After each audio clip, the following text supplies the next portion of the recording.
Hey everyone, Larry Walsh here for Challenomics and the Margins. It's December.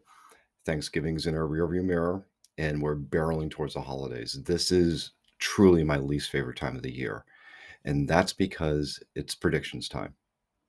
Uh, I'm getting inundated, as I do every year, with requests for conversations and suggestions for what's going to happen in the coming year.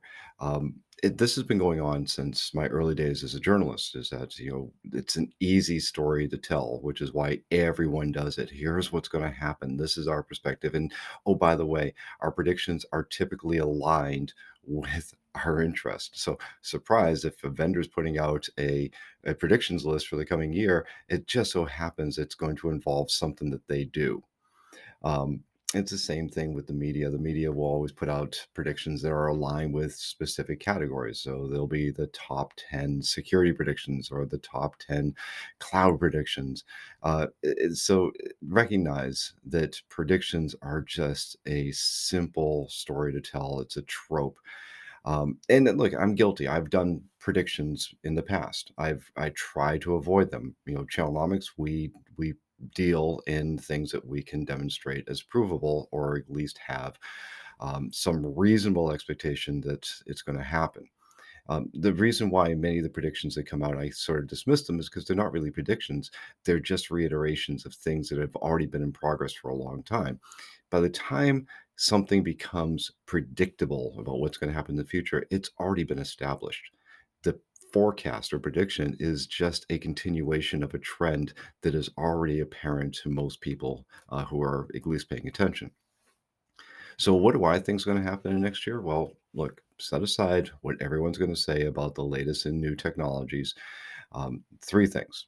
First, the channel is going to continue to migrate, has gravitational attraction towards services and digital transformation, whatever that means. I mean, services means everything now, but it's basically we're going to see a continual shift towards as a service models and annuity based pricing or revenue models.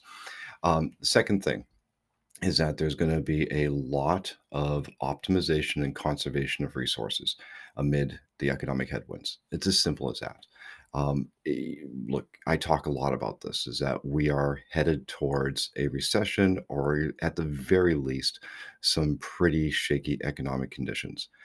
So we're already seeing this. Vendors and solution providers alike are already tightening their belts. They're optimizing their workforces.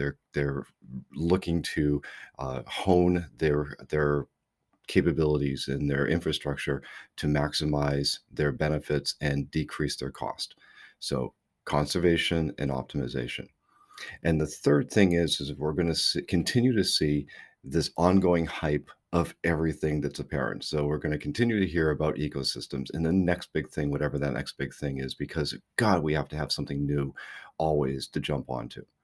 So, look, if you want a prediction, those are my three predictions for the next year. Otherwise, I really suggest you follow me and dismiss the litany of predictions and forecasts that are going to be coming out over the next couple of weeks.